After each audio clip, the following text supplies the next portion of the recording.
Yay! We're live. Oh, hello everyone. How's everyone doing today?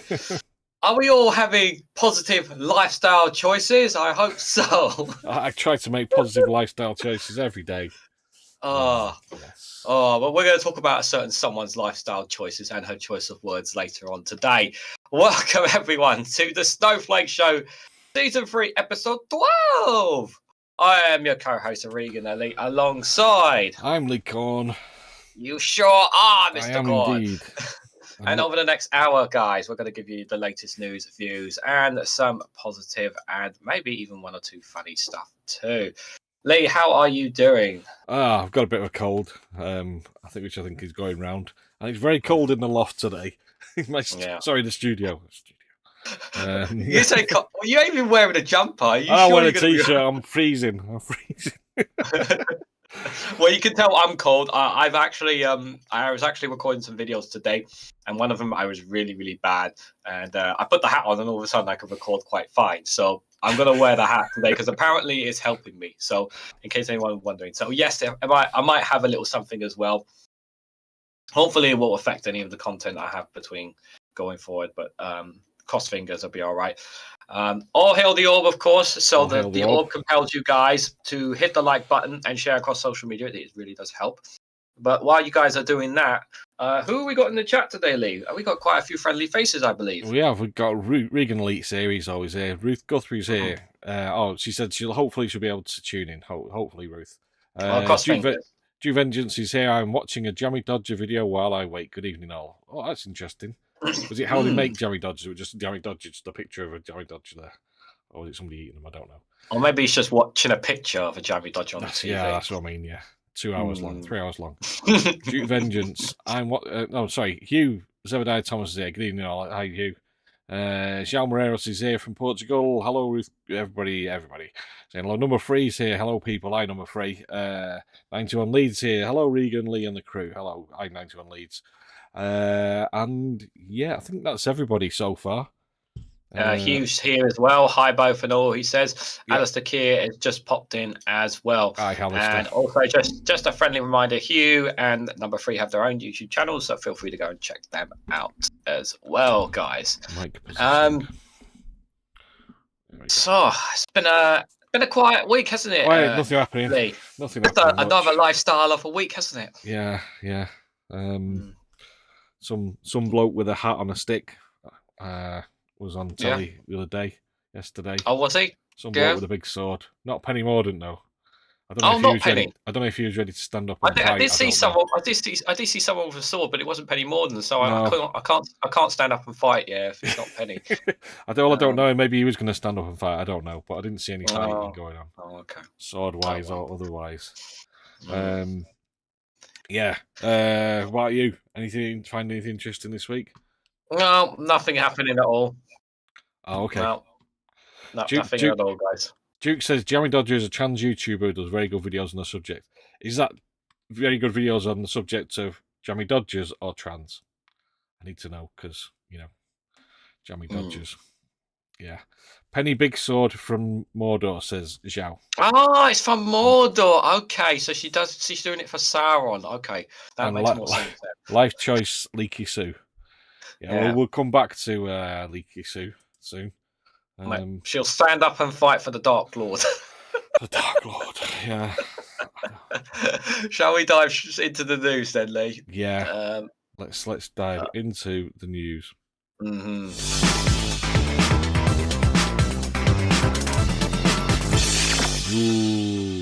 News.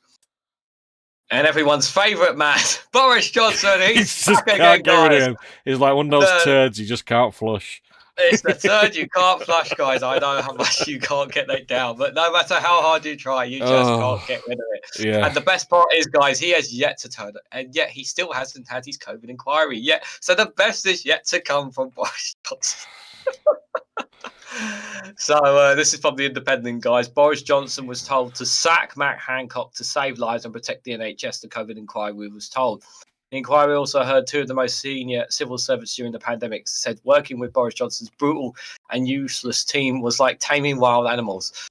Oh, good God Almighty! Before I read into it, Lee, what are your takes on the COVID inquiry so far? Because I've got a video. They just wants to pop up. There we go. I've covered quite an extensive bit on it on the YouTube channel, giving my thoughts. What's your thoughts so far on the COVID inquiry overall? I was thinking about it, and there was. I mean, I don't know if we're going to cover it, but there's lots of things that came out at the time, or were rumored things that Boris Johnson said, that things that people had done, arguments people have made, and you kind of like, you go, well, yeah, but the rumors, might not be true.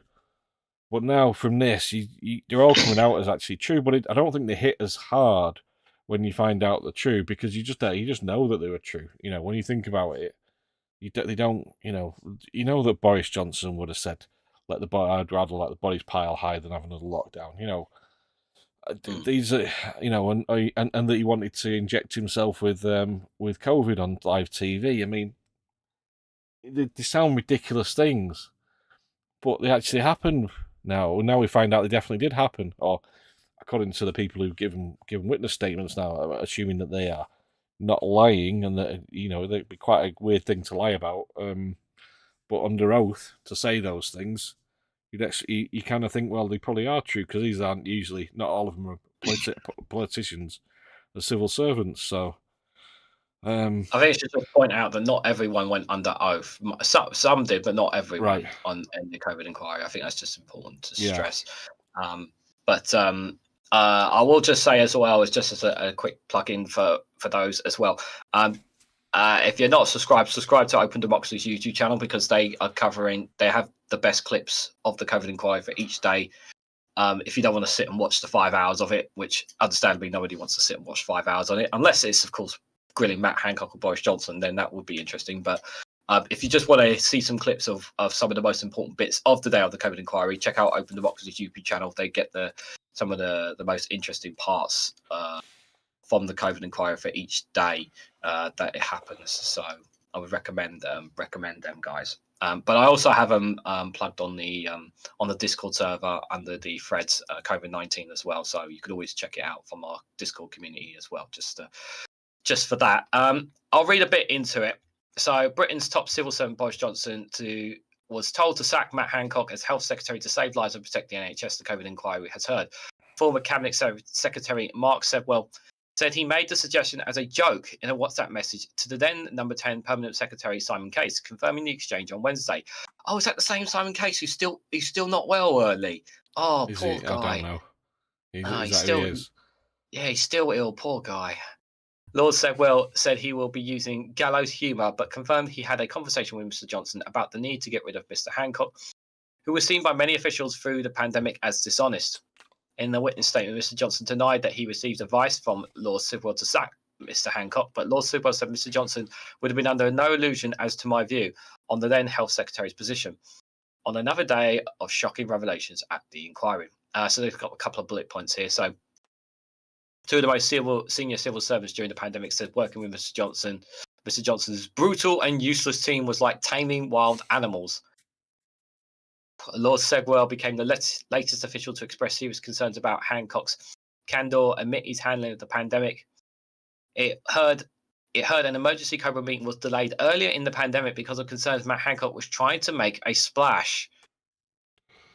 Lord Sedwell apologised for suggesting Mr. Johnson should encourage people to hold chickenpox-style parties during the pandemic. I should just point out, for those who don't know, the reference to the chickenpox-style party. Apparently, I don't know if it's true or not, but Dominic Cummings tweeted that it's because of the Brexit ministers, the ones who were on the side of Leave, that persuaded Mr. Johnson not to impose a chickenpox-style party. I don't know how true that is, but I just want to put that tweet out there.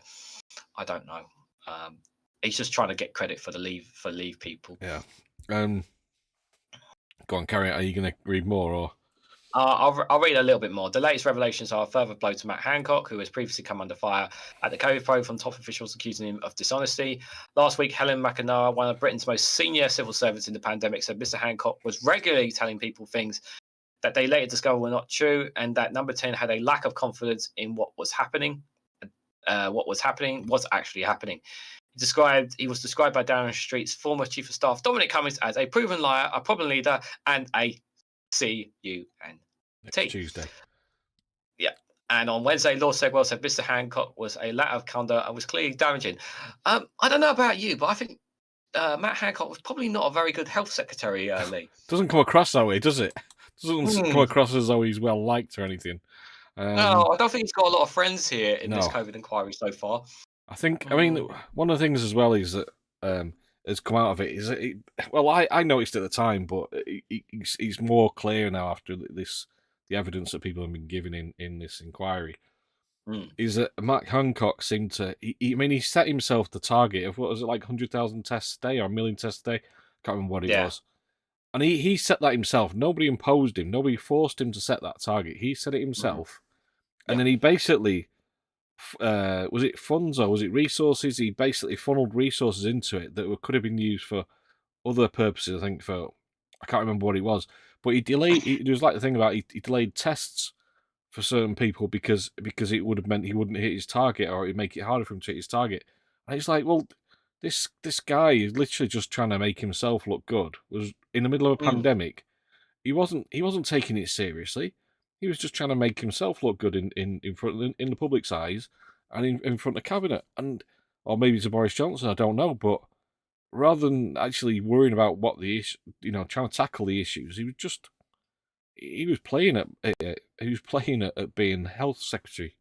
I think this is the problem. Is when you've got people who have never really done a proper job and have been entitled and have had everything handed to them on a plate. Anything they do, he's just playing at it because they know that they can just go back to their normal jobs, or they can get a job somewhere else. Someone will give them a nice cushy number in an investment firm or whatever. So these people don't understand what it's like or what the pressures are of real life, and so they can do things like, oh, I'll just give all my mates, I'll give the bloke at the pub a contract because he seems a nice guy. Oh yeah, let's not forget that the bloke at the pub is that the PP the PPE scandal. We got a while before we talk about the procurement because that is one of the modules. Yeah, is it? I want to get to that because I want to know who came up with a VIP lane, and I want to know who backed it, who supported it, and how people. I mean, James O'Brien mentioned it today. At the time we had owners of businesses desperate to try and get hold of, get through to the Department of Trade. They called into the show at the time. They literally called into LBC at the time. I remember one person on the call saying, like, I've got procurement here. I'm just waiting for a call from the government. Yeah. And they weren't getting answers. Nobody was ringing them back because they're all just the contract giving it all to their mates. Yeah. Yeah. It's just it's just not. I mean, like, obviously, he's not looking very good. I mean, obviously, it's going to be intriguing, I will say, to see when he's actually in there, because he will have to face them at some point at the COVID inquiry. He can't get out of it. He has to sit down. He has to go through it. So does Boris Johnson and Rishi Sunak. The Eat Out to Help Out scheme was absolutely diabolical. I covered the story actually in the COVID inquiry that apparently the scientists were actually in some of their diaries in today's and yesterday's COVID inquiries were absolutely heaving at this whole Eat Out to Help Out scheme, and were not they were not engaged in any of the conversation whatsoever about it. It was all done behind the scientists' back, basically. The whole Eat Out to Help Out scheme, like they didn't have any input in it whatsoever, and it was just all about getting the economy going. It was all about getting the economy going, and yeah, Matt Hancock's not looking in a good place at all, guys. But I mean, Rishi Sunak was involved in that. I mean, that was one of his babies, wasn't it? Eat Out to Help Out. But yeah, I mean, the other thing was that came on the other day was about Chris Whitty and Patrick Vance. Chris Whitty and Patrick Vallance. Yeah, Vallance, the two scientific advisors. We're kind of rolled out alongside Boris Johnson, almost like to support Boris Johnson. And they weren't allowed to answer certain questions. Boris jumped in and said, "I'll answer that one," because he didn't want them telling the truth. He just wanted to say give the government's line in his own So I'll give a little answers. I'll give a little teaser because I did it on a video on my Patreon, which you can check out on Friday with this, but because I covered some of it, not on Friday, tomorrow on Patreon. So Patrick Vallance, in some of his remarks in his diaries on it, he basically said, but obviously that the only reason, I think the main reason why he didn't really speak out was because obviously if he spoke publicly about how he felt, he would have been pushed to the curb, basically. Yeah. He wouldn't have been on the podium, he wouldn't be talking. No. Because one of the sage advisors was kicked to the curb for speaking out publicly about things. Yeah. And she wasn't allowed to go anywhere near Matt Hancock at all. I remember that because she didn't appear on any more of the daily briefings. Yeah. She was completely pushed to the side because she basically tried to speak her voice, her opinion, which she is these are scientific experts that know it better than the politicians, and yet because if they speak actually about how they feel the government is doing or whatsoever, they're just gonna get pushed to the side. So yeah, pretty disgusting to say the least. Yeah. Should we have a look what people are saying in the comments then? Yeah, let me see. I'm just Cathal, going to scroll up a little bit. Hi, Cathal. Hi, Penny Cathal, of Arc 91 says leads. number 3. So Larry the Cat's here as well. Good to see you, Sir Larry. Hi, Larry. Just scroll down. I'm just seeing Jeannie Bottles here. Says, the PM resigned to avoid contaminating the illegality of the state senior ministers of his cabinet with jail, corruption, payback for green, hydrogen and lithium mines here. This is regard to the story in Portugal about the Portuguese Prime Minister resigning. I believe that's what Jal's talking about. Right, yeah, it looks like that, yeah. I'm pretty sure I'm going to try and find an article or something on it on tomorrow's Snowflake Corner. Right. Let me see immediately. Jeannie Bottles here as well. Good to see you, Jeannie. Hi, Jeannie. Kendra's here as well. Kenzie. Random Scottish History here. Hi, Jenny. All right, how are you? Yeah, we're okay. Thanks for your help yesterday as well. Appreciate it. Simon says 55's here. Hello, Zhao. Yeah. As the Kia says, at the beginning of COVID, I got a patch that stayed. I survived COVID-19 cluster flock. Seems very relevant now. The inquiry is so true. Boris and the COVID inquiry fun, given the man himself as self-tagged as a confessed liar, says Zhao. Yeah. Govey was looking the procurement of that Peruvian marching powder, but he had a VIP link for that, says Larry the Cat. When the criminal charges occurred, not with this inquiry, says number 3. No, there will be not. Come on, if Tony Blair's not going to pay for what happened with Iraq, what do you guys honestly think there's going to be repercussions for these ministers? It's not going to happen. As infurious as it might be, the reality is that they're politicians, and I know they're bad politicians, but they're still. There's not going to be criminal charges, guys. That's the sad reality of it. As infuriating as it may be. So the Cat says, right. "Ooh, Gina, come to the store cupboard and help me put a rubber on my pencil." Okay, and on that note, should we move on? I don't know. We should move on from that. Are you all right? Britain would benefit from a system like this. Some saying in Spain, France, Germany, Italy, countries I know. You guys talking to each other there? Okay. Yeah. Everyone's saying hello to each other. Yeah. Anything more on the COVID inquiry? Obviously, you guys could obviously, if you're not part of that, I'll just say on the Discord community, I have a thread on COVID inquiry, which plugs the videos from Open Democracy and from the live stream of the COVID inquiry. So if you guys want to be updated on what's happening with the inquiry, you can check that out there. But obviously, I'll try and keep up to date on my channel as well. Shall we move on, Lee? Yeah, let's move on to this one. Let's. Sorry, there we go. Yeah, so obviously there's quite a few. We don't want to try and talk too much about the situation in Israel and Gaza. We'd like to try and avoid it if we can, but we just want to talk in particular about the issues with Labour, and it is a very difficult situation for them. So Imran Hussain, the shadow minister, quits the Labour front bench over Gaza. So he hasn't quit as an MP. He's basically stepped back as a shadow minister over his position, Keir Starmer's position. That's basically rather than calling for a ceasefire, he's called the the leader of the opposition, along with the government, has called for a humanitarian pause to allow aid to come into Gaza to support the people. Labour MP Imran Hussain has quit Sir Keir Starmer's shadow ministerial team over his desire to strongly advocate for a ceasefire in Gaza. Mr. Hussain was the shadow minister for the New Deal for Working People. He said he remained committed to Labour's agenda, but that his view on Gaza differs substantially from the position Sir Keir has adopted. A Labour spokesperson said a humanitarian pause was the most realistic way to address the crisis.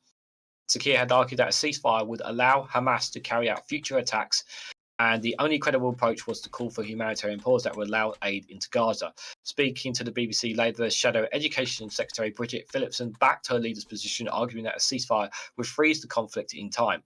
She said that a ceasefire risks allowing Hamas to regroup and reperpetrate further terrorist atrocities that they have said they want the opportunity to do.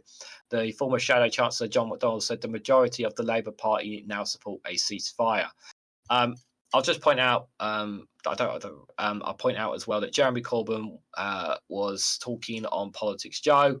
I know he's a controversial figure, but he also is on the side of calling for a ceasefire too. And his argument on it is that with a ceasefire comes the discussions and the possibility of he's basically saying is that you end up you're going to be forced to have to talk to Hamas one way or another, is what he's saying. I'm just stating what he's saying. I'm not agreeing or disagreeing. I'm just stating what he's saying on there. If you want to check that out on Politics Joey's position, you can do. Just one last bit. In a resignation post on social media, Mr. Hassan said he wanted to be a strong advocate for a ceasefire along the UN and alongside the United Nations and multiple charities, calling it essential to ending the bloodshed. It is clear that I cannot sufficiently, in all good conscience, do this from the front bench, given its current position, he said. Not so much on Israel, or try not to talk too much about the Israel-Gaza situation, but what's your feeling about Labour? Because this is deeply troubling as it is, Lee, because we've had 11 councillors, I think it was last week, I don't know if it was last week we spoke about this, or whether it was on one of my live streams I talked about this.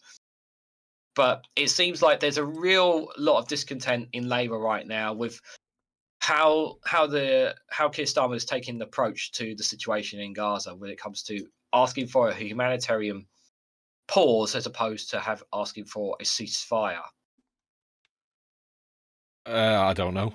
Nobody said, I don't know. I don't know whether it's just there's a lot of, obviously people have got strong views on this, and I don't want to get into all that, but it doesn't. I honestly don't know. I think some people are making a bigger deal out of it than it actually is, but that's just my opinion. I mean, like former Shadow Chancellor John McDonnell said, a majority of the Labour Party now supports ceasefire. Has he got stats for that? But I mean, I think the difference between the two positions that they're taking, a ceasefire or humanitarian pause. Yeah, you could argue that a ceasefire forced them to stop fighting and start talking. Whether Hamas would stop fighting is another question. To agree to a ceasefire in the first place. The issue, I suppose, is that Israel at the moment is basically saying we're no ceasefire unless you hand back all the hostages. Am I still there? Yeah, you're still there. Yeah. I can hear. I was frozen for a very long time there. Well, yeah. Oh, I didn't see. Yes. Let me just have a look at the stream health. It says excellent connection. I was frozen for a very long time. Oh, he said no data for a very, but now it says it's healthy, so it must have just been a very short period. Well, I missed the last 10 seconds of what you were saying, so I do apologise. Now it's saying it's poor. Bear with me a second. Let me look at my internet. Sorry about that, guys. I thought I'd been cut out there because I didn't hear anything. Let's have a look what my speed is. I'll just have a quick look at the chat while yeah.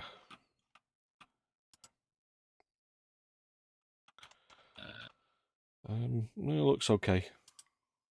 Yeah. But stream Joe says there is a summary piece in Euronews. Oh yeah, I've got an article on the on it, Joe. I'll definitely get one. I probably will add it to the live stream tomorrow. With regards to the Portuguese PM. COVID bill to make them not accountably illegal, says Kia.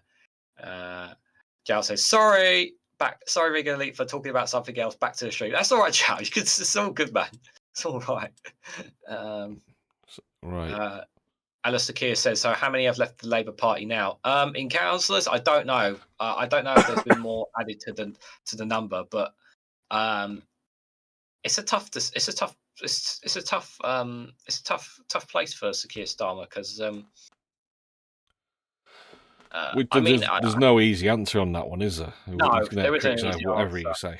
And I said this on a video when I did a video, didn't I, on the Labour councillors quitting, and I basically said like that I want a cease. I believe in a ceasefire, but even if I call for a ceasefire, even if Labour calls for a ceasefire, it's not going to make a difference. No. Even if Labour Party do, it's not going to make a difference. That's the thing. That's the sad reality of it. But what I will say is that Keir Starmer has got to try and keep the party together. The last thing he wants is this conflict in the Middle East being the downfall of potentially causing a... I mean, nobody wants the Conservatives back in power, and the polls do suggest that Labour are a surefire to win the next general election, but nothing is guaranteed, and this could potentially have repercussions on him. So he really does need to shore up assurances from as many constituents and as many people within Labour as possible, because the last thing anyone wants is another 5 goddamn years of Conservative government. So I think that's the best. I don't know. I mean, like Alistair says, Starmer, in my opinion, should call for a ceasefire. Yeah, I agree. Yeah, I agree. The problem is he's backed himself into a corner really on this one, and maybe he didn't realise how strong the feelings were on it. But we shall see. I mean, I think there's a long way to go until the next election. A part of me thinks that this is also to do with them going into government and wanting to have a relationship of sorts with Israel, because if he calls for a ceasefire, he won't have that relationship. If he sides with.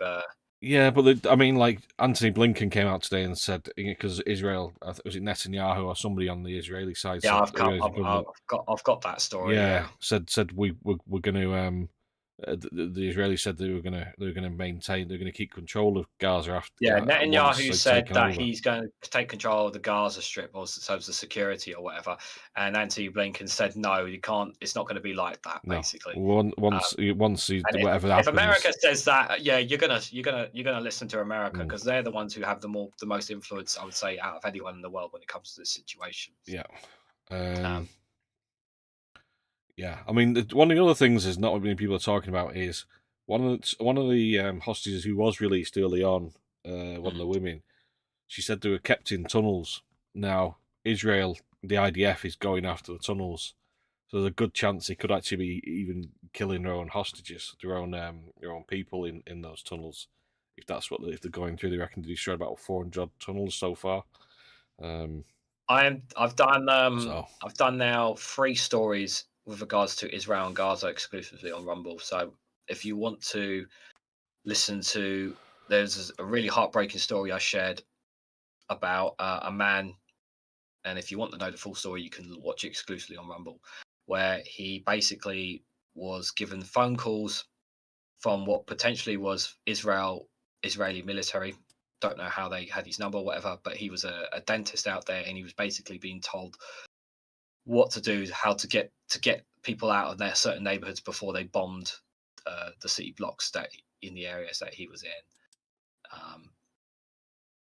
Yeah, it's a pretty brutal story, but yeah, if you want to hear some stories, you can check that out there, guys.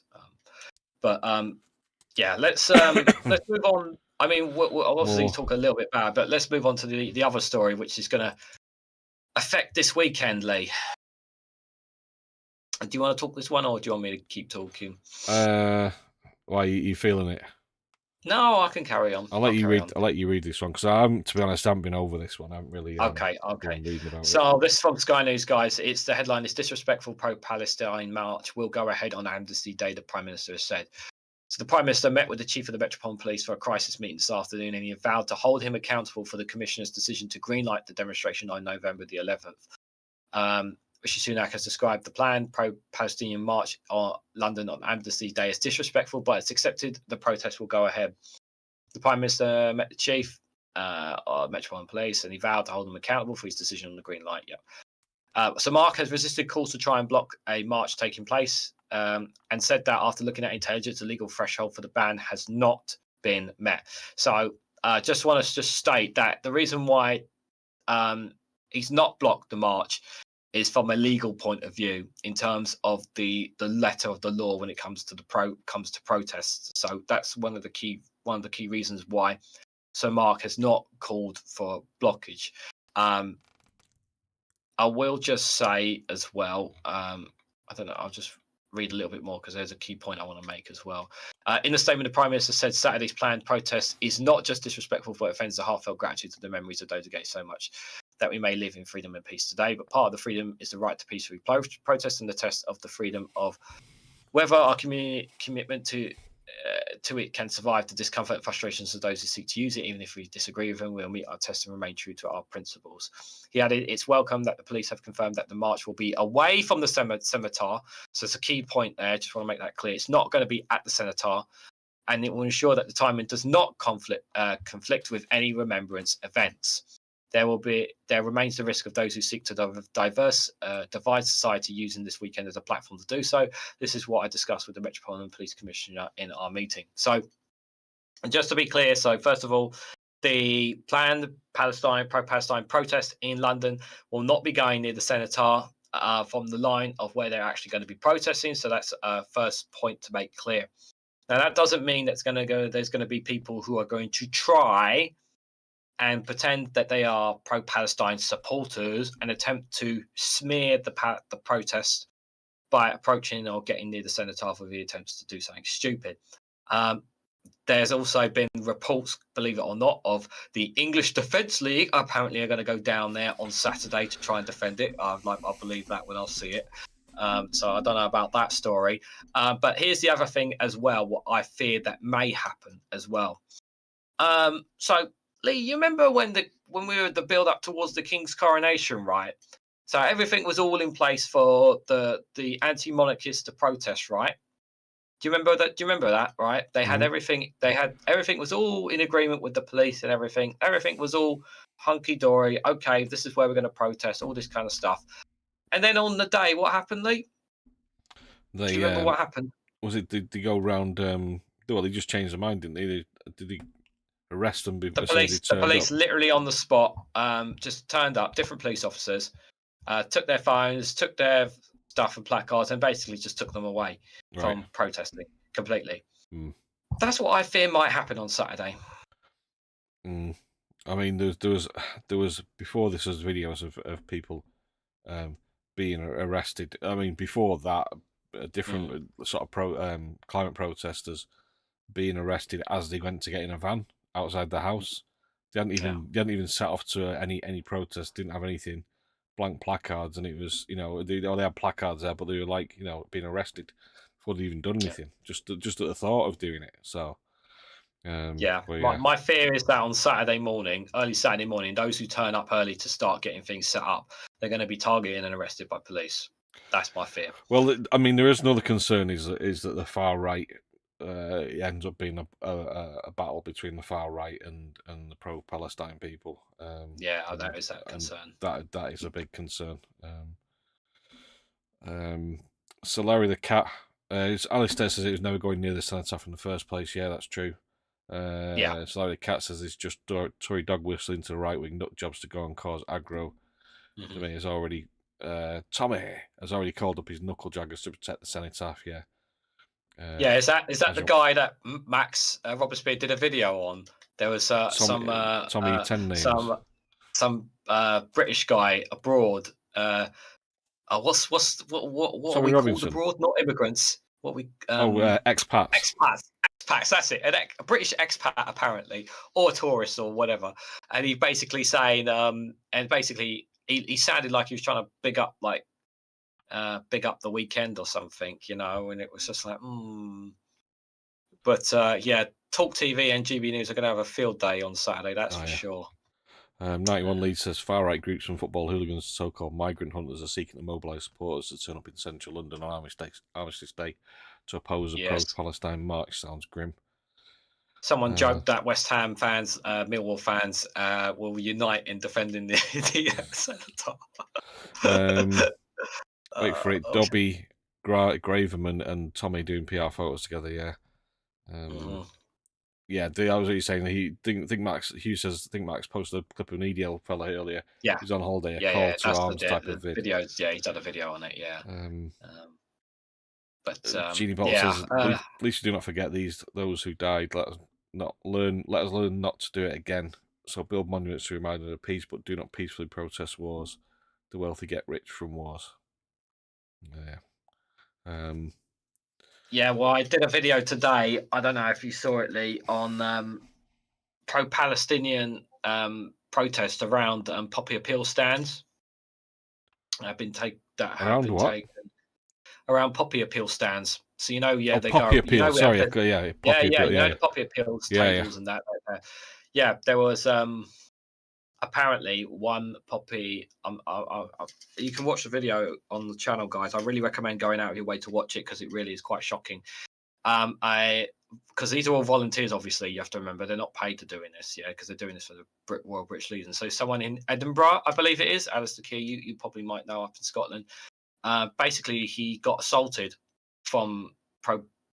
allegedly from pro-Palestinian people for absolutely no reason whatsoever. Because there's no reason for it. No. Yeah, and I was absolutely furious in that video. But yeah, if you want the full story, it was exclusive for My News. But yeah, I've got a video on it, and it is greatly concerning that the poppy appeals people, because normally they're at all the stations, and apparently they're at very few stations in London because they're fearful of pro-Palestinian protests over basically being all over them. Apparently. But is it they're not they're not necessarily pro-Palestinian. They're just people who just want to cause trouble for. Well, if you look at I will just say go out of your way to watch the video, and you'll see the picture. Will speak for itself as well. Yeah, the problem is, and it's a bit like on the right, is that it's the whole Palestine thing is, it attracts people. The point I make in the video, and this is the key point, it plays into the right wing's hands. What happens? Yeah, it does, but also it attracts people who need some reason to kick off, or some reason to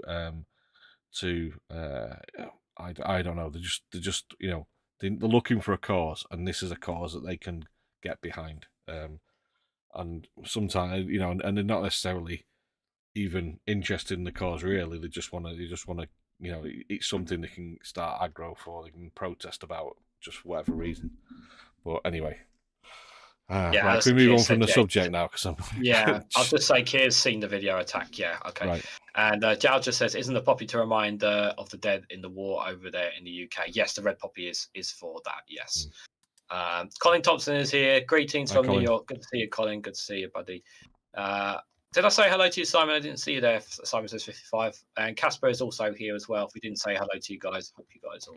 Hi, Casper and Casper Norton. So, shall we talk about Mrs. Lifestyle then? Oh God, yeah. Well, we're not going to read too much into it. We're just, I mean, the headline is it's an analysis for Sky News. It's basically, is Braverman trying to get the sack? Some Tory insiders think so. Yeah, I'll do this. I'll do this one. Go on, you do this one. Go on. What are you going to say? I was just going to say we don't need to read too much into it. I'd rather you want to just play the clips maybe from it and. Yeah. So, ex-ministers and backbenchers suggest some Home Secretary's stream of provocative comments may be part of a future leadership strategy. So Oliver Braverman has been accused of daring Number 10 to sack her with provocative comments designed to cement a position as a right-wing frontrunner to succeed Rishi Sunak as Conservative leader. Former ministers and Tory insiders claim that the Home Secretary has deliberately making unauthorised statements on homelessness, demonstrations, and multiculturalism to woo the party's hard right base.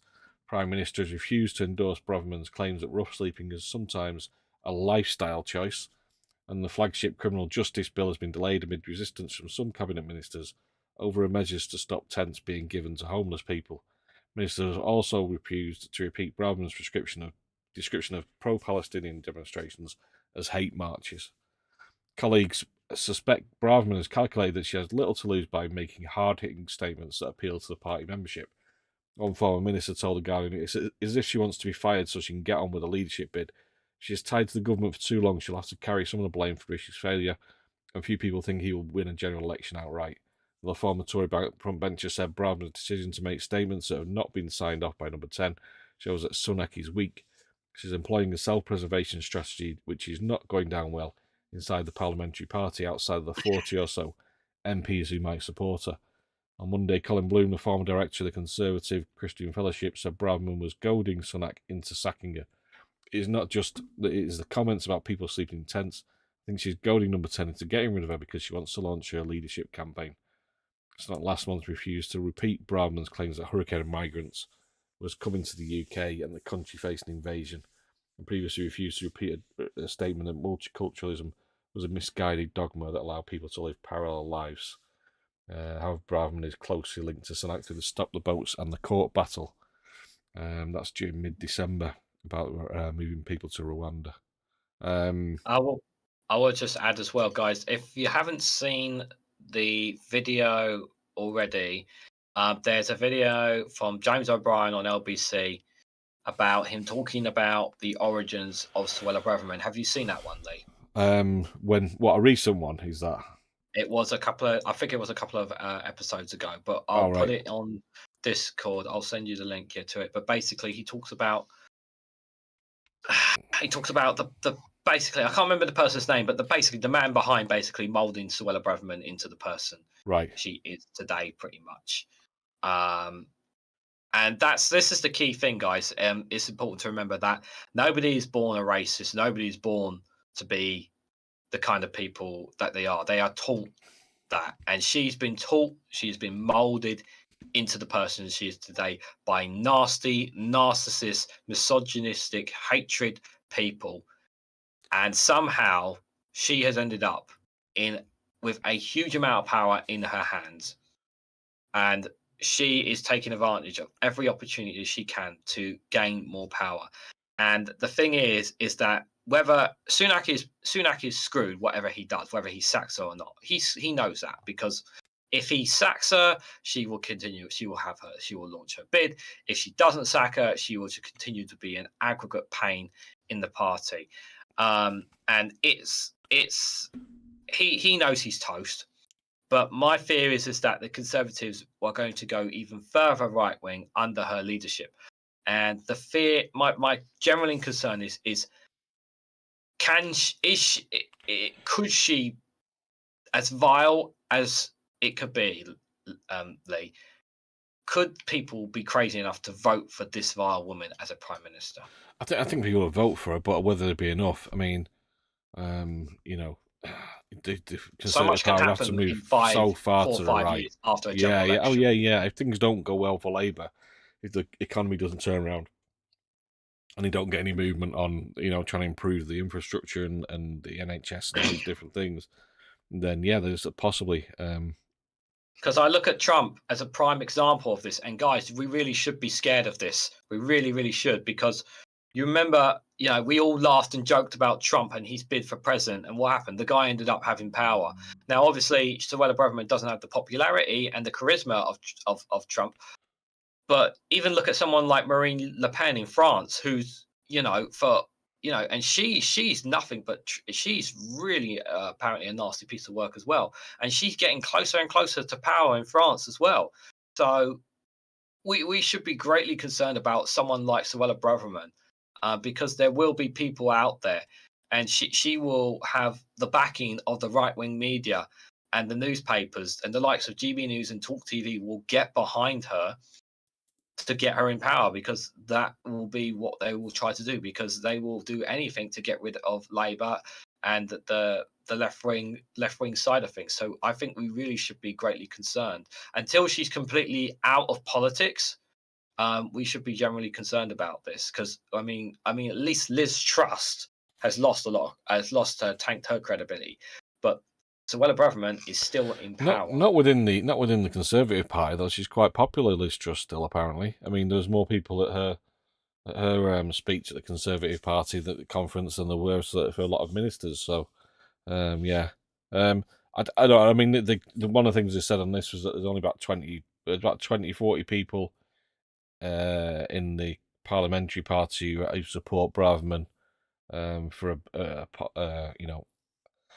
as leader. The rest think that she's basically just she's making things worse for Sunak, and she's making things worse for the Tory party. So, I mean, she would literally be pushing the Tory party to the far right if she did do that. If she did get in charge and pursued that. I mean, even Kemi Badenoch seems to have kind of backtracked a bit on some of the things she's said in the past. But so they reckon that Kemi Badenoch is a front runner, a possible front runner. Well, I think the way she delivered the CCTPP deal didn't exactly make her look like a plausible leader. I mean, when you look here, these are the three front runners in apparently Kemi Badenoch, Suella Braverman, and James Cleverly. So, I mean, I don't know. Apparently Cleverly is one of the was it Bala Hatman did a video on apparently inside the Conservative Party, like in terms of popularity. James Cleverly is quite popular. Is he? You just look at. I mean, who thinks these people would be good leaders? I mean, they thought Liz Truss. I mean, she was a front runner. You know, she beat everybody. She beat Rishi Sunak. I mean, they do what the people at 55 Tufton Street tell them. Oh yeah, well, she definitely does. Yeah. I think Liz Truss more than anyone, to be fair. Yeah. Just have a quick look at this. This is what on Twitter. It was from PMQs. Yes. Not PMQs. Was it? It's the King from yesterday. The debate of the King's speech. Yeah. Speaking after the King's speech yesterday. Yeah. So this is watch the body language. Yeah. You see, there's like a gap there. There's a gap in between. Now watch. He's moved his arms, so he's in more of a gap, and you can see he's leaning away from her. As she's being criticised by Keir Starmer. He literally can't get away from as normally they crunch together, squashed between each other.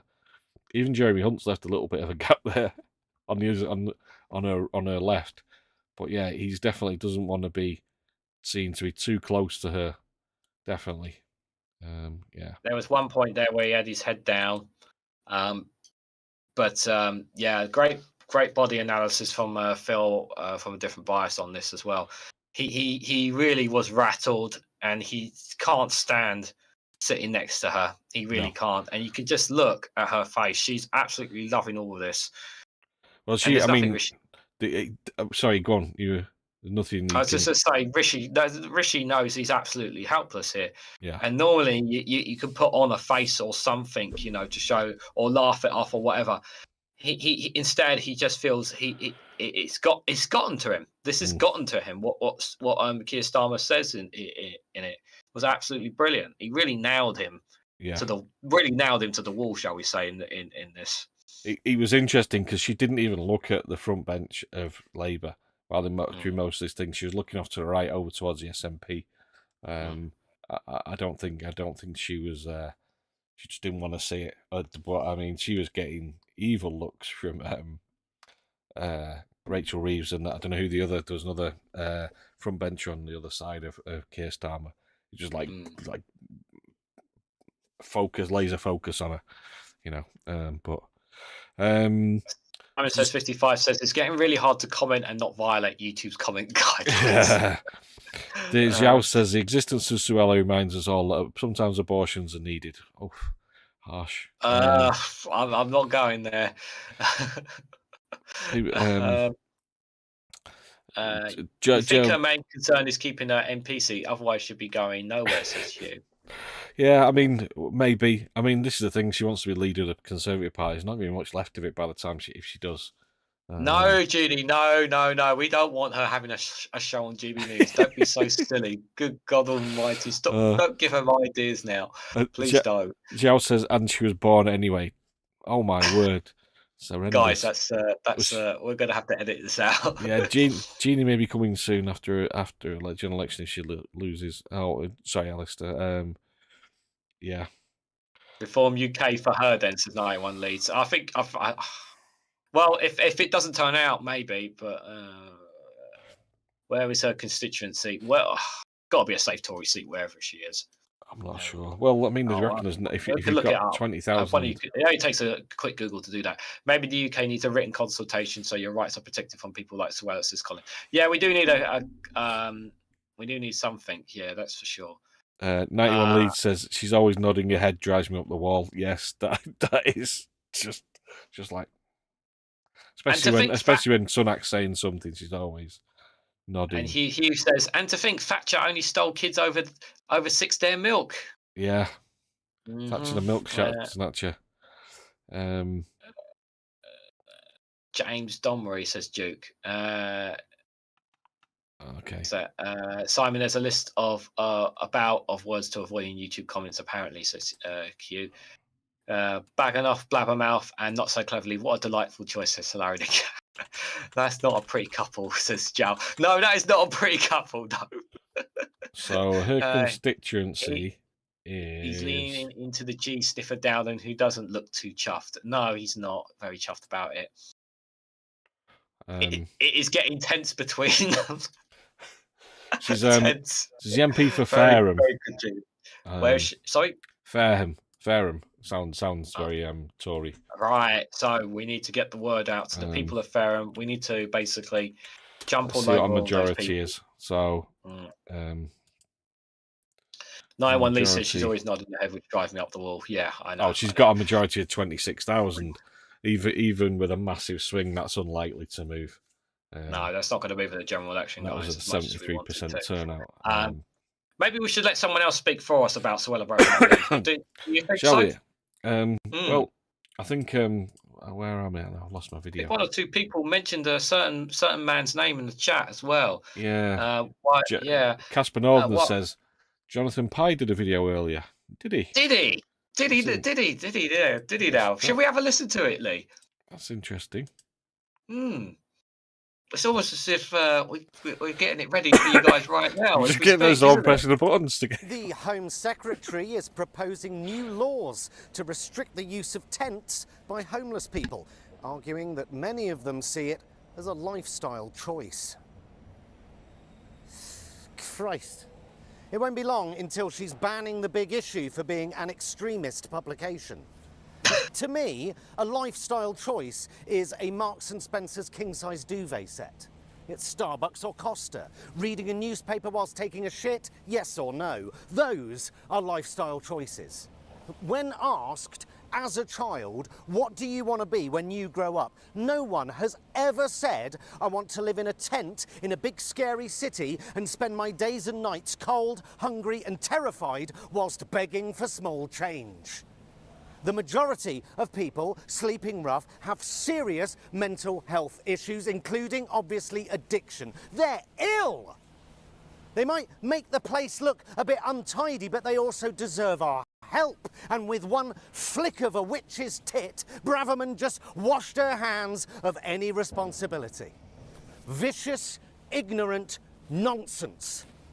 It's nothing to do with social care being decimated in the last decade. No, it's lefty woke charities handing out tents, blankets and soup that are throwing the country to the dogs. It's got nothing to do with a self-inflicted housing crisis born of unbridled greed and apathy. It's foreigners, again, causing all the poverty. I mean, who is this for? Which voter who's maybe thinking about voting Tory? Sorry, you're stopping charities giving tents to the homeless. Where do I sign? Surely most people, even if they do read the Daily fucking Express, surely most people think Suella Braverman is just a bit fucking gross. She's fucking gross, full of hate and bile and lies, just lies and filth, utter filth that comes out of that monster's mouth. She claims child grooming gangs are almost all British Pakistani men, when her own Home Office says that's just simply not true. Why make that up? Why make that up Why brand planned peaceful protests as hate marches? Hate marches. I mean, they're calling for a ceasefire. You might not agree with them, but why pretend they're planning to take a dump on the cenotaph when you know full well the protest goes nowhere near the cenotaph? Why are you making that up? Why use hate and fear as a weapon? She's not just one of these populists that dog whistles to the extremists. She is an extremist. She doesn't just embolden the far right with her spicy rhetoric. She is the far right as any of the far right European leaders that the BBC routinely calls far right. She is a nasty, divisive, lying, far right extremist provocateur at the heart of our government, and it's about time the BBC started saying so. One of the most dangerous frontline politicians in my lifetime. A disgusting human being, and she runs the fucking Home Office. And she could very well be the next leader of the Conservative Party, and therefore a potential future leader of the country. And if that happens, well, bang goes my knighthood. Sorry, where was I? Got a bit carried away there. Yeah. The Home Secretary is proposing new laws to restrict the use of tents by homeless people, arguing that many of them see it You know what as a upsets me the lifestyle most? choice. Do you know what upsets me the most, Lee? The very possibility, your mic's muted, the very possibility of Jonathan Pine not getting that knighthood. Oh, How outrageous would that he be, needs that guys? knighthood. Sir Jonathan Pye, I think that's a nice ring for it, guys. Just one thing I did spot. This is Byline Times. East Anglia come up with this. Braverman's worst nightmare: small boat tents. And it's in the water. It's floating. They can float across. They can float across the channel. This is the new line of attack for small dinghies crossing the channel. Yeah, they're coming in tents. That's why we've got to get rid of their tents. It's getting intense. They're getting intense, guys. Oh, Intense. God. Oh, dear. Right. I literally just said, didn't I, about her potentially being a prime minister. And there he is saying it. Yeah. Oh, yeah. Well, thank you, Jonathan Pye, for speaking the truth on behalf of the nation. We love you. Yeah. Jeannie Brottle says, lifestyle tents aren't those marquees for champagne drinking toffs. Yeah. I didn't know champagne drinking toffs use lifestyle tents, but there you go. Marquees, big ones, massive ones. Bit bigger than that one on the river. Okay. Jonathan should be an MP, says Colin.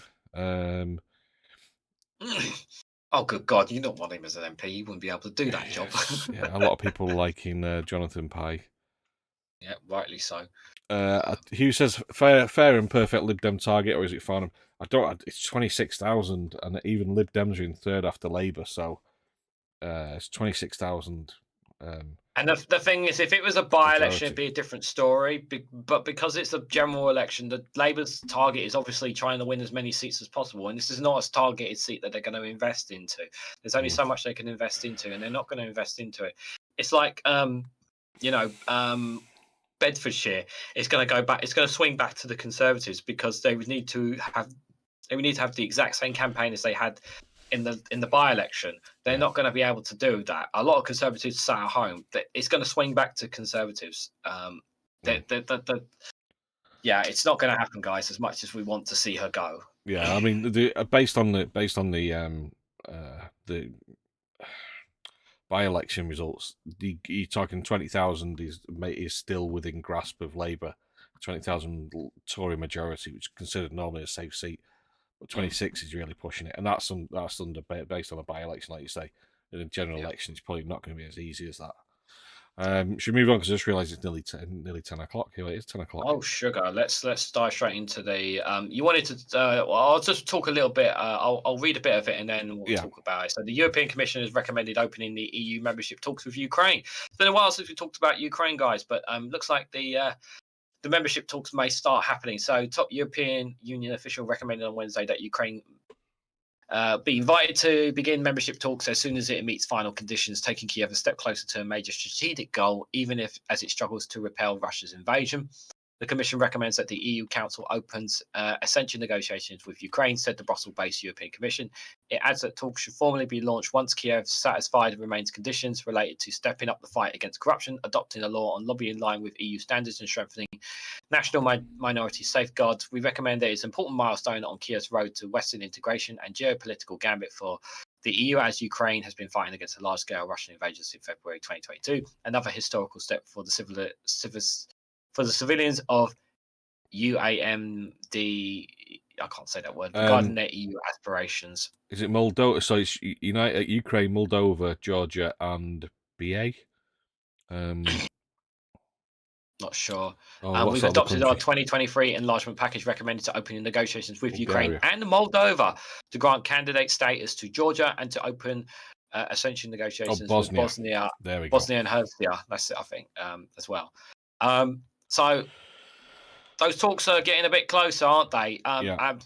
Obviously, they have, Vladimir Zelensky has been trying to try to stem out a lot of corruption. There's obviously been, I've seen articles and stories. I don't know how much you've seen of Ukraine trying to stamp out corruption, but it is proving still difficult for Ukraine. They're still having a lot of problems when it comes to corruption in Ukraine, but they have made steps in the right direction, shall we say. Yep. Just going back, Zhao says something about, I won't go into that because that term does have connotations, and especially it could be deemed racist because she's not, because of the colour of her skin. So we won't go into that. It's a bit, I know your intentions. I know where you're coming from, yeah. Zhao, but we won't mention it. That. Yeah. Right. Should we move on to the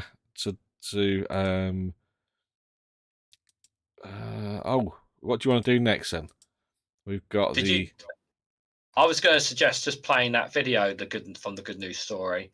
Oh, the good news story. Oh, right. Okay. Yeah. Okay.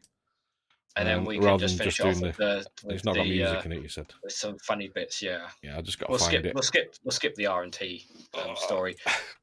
While he gets that up, I'll just say we did have an article, if we had go. time, on the R&T and train operators reaching a breakthrough in the national row. So there could potentially be lesser strikes at Christmas time. But that's an article from The Guardian if anyone wants to have a look at that. I'm just going to bring it up on YouTube because it's not... Yep, that's fine. While you're doing that, I'm just going to have a quick look in the chat. Jal says, do not go into it, saying to you, Lee Corn. I'm pretty sure we're not going to go into it. It was a good video, says Colin. I'm sure he's talking about Jonathan Pye. The EU knows something others do not know, it seems, says Jal. This is why Blabbermouth is so cocky, then deselect her. Farham, yeah, it would be nice if they did that, Hugh, but I'm not holding much. You can't. She could be deselected by the local party, but given that she's got a 26,000 majority, it's going to be difficult. Simon says 55. Didn't know how to translate that in English. Already had the term "work will set you free" a few months ago. Okay. Yeah. Okay. Yeah, we won't go into that. Okay. Yeah. All right. Should we have a look at this then? Yep. So this is from Positive Outlook. Yeah. This here, guys. It's a miracle. An extra special birthday present for a young man in Clay County just hours before he turns 18. Today, he was adopted by his foster parents, and we were there with him and his forever family in Green Cove Springs this afternoon when it became official. Woohoo! Sheer joy inside the Clay County Historic Courthouse Tuesday afternoon as Roman Nehemiah officially became a Balasatis, the judge holding a virtual court hearing. I was so wet and bad, my heart was beaten and got very happy. That means I got someone who to go to. Yeah, I need someone to talk to. I got people to go to now. Today was a race to the finish line for Roman. A day before he turns 18, and once he turns 18, there's no adoption through the state as a minor. So a lot of people worked really hard at the end to get it all done in the nick of time. Roman is the seventh child Renee and Brad Balasatis have adopted out of foster care, joining their two biological children. Fostered altogether, I think it's about 20. So now we have 9 kids officially. It's incredible. I mean, we're hours away from him turning 18, and we started this process months and months ago, trying to make sure that that he wouldn't age out and become a statistic. In Florida, 60% of children in foster care age out of the system, according to the University of Florida, and homelessness can become a harsh reality. I think in paperwork it showed he's been in 19 different places over the past several years. So it's not been an easy life for him. I love that we'll have the opportunity to be a part of his life going forward, that he doesn't have to worry about bouncing around anymore. He knows that we're here for him. Roman is grateful. Thank God. I wanted to say thank God. Yeah, it happened. I know he's very relieved. We're relieved. He's going to do so well. He really is. He just needed to know people believe in him. And he was wanted and chosen. That's a big deal. Literally a few hours, guys. He would have been nothing more than a statistic, and he would have had to be, you know, you heard in that video how he's been bounced around 17 times, and he was literally hours away from turning 18. Yeah, and so he wouldn't have had a family, basically. But now pretty he's got much. a family. Yeah. So you know, and considering, you know, we talk about homelessness here, guys, just something like that. Just, you know, I'm just so happy for him, guy, because he has some. I was reading the article. He had some issues as well. So he's going to have the people around him to support him now for his future. So one less troubled kid there. So couldn't be happier for him, guys. Yep. And not only that, he's got parents, and he's also got like loads of siblings now to support him. So. Yeah, so he's got the support he needs now, which is great. So a nice story. It makes a change. It's been a while since we shared a good news story, and we do apologise. We've been struggling to find some good news stories. So finally found one today, guys. So I hope you guys enjoyed it. Right, it's time. That time he wasn't here last week. He wasn't. He wasn't here last week because we did a. Oh God, chat. He wasn't here last week. You know who we're talking about. He was missed. So. No, not that guy from Portsmouth. The other guy. Yeah, Colin's not here. Colin from Portsmouth. Colin's here. He says our hosts aren't wearing poppies. I'm hurt. I'm sorry, Colin. Oh, Colin Thompson is here, but not Colin from Portsmouth. No. Well, he could be the same person. Maybe he could be in disguise. Yeah. But let's go over to our friend in the West Midlands, Mr. Adrian Charles. Adrian Charles's interesting article of the week.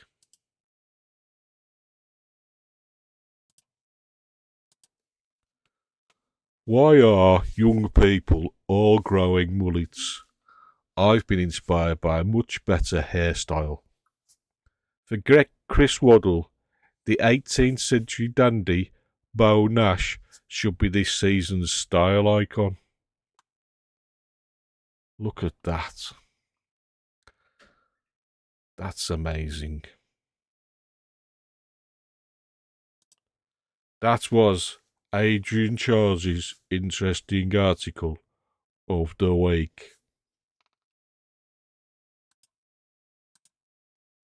Thank you, Adrian. Sorry. Thank you so much. I think I might go for that hairstyle next time we go to the barbers. Just on Adrian's say so.